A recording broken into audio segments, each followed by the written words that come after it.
So how does the technician know that they're going deep enough when raking the filtering medium? Well, we always ask technicians to rake 6 to 8 inches deep.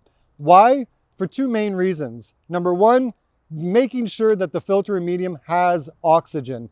Oxygen is a very important part of the process, and it's highly needed inside of the filtering medium for the filtering medium to do its job.